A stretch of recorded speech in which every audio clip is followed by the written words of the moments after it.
Giờ thì anh đã biết mọi chuyện đã qua muộn. Anh chỉ biết lặng cắm súng em bên người ta. Và luôn luôn tin khi đã yêu em.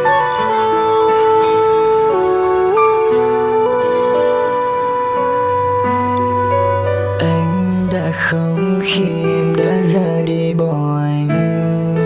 Lần đầu anh phải không chỉ bởi vì một người. Những lúc anh buồn đau em đang ở bên cạnh anh, nỗi đau xót xa. Giờ thì anh đã biết anh đã yêu lầm em. Người con gái anh yêu không giống như anh mơ.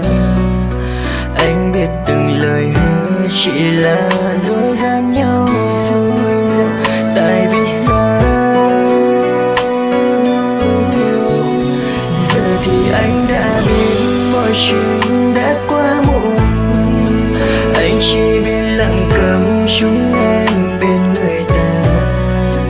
Và anh biết anh sai khi đã yêu nhầm người.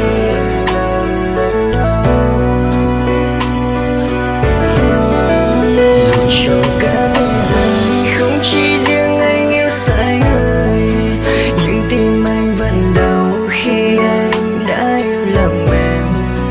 Và từ đây anh sẽ coi như không quen em, tạm biệt em.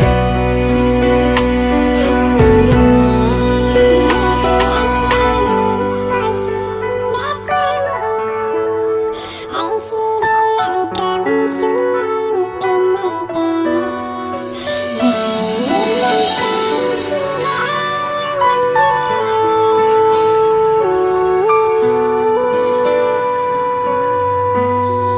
Giờ thì anh đã biết anh đã yêu lầm em.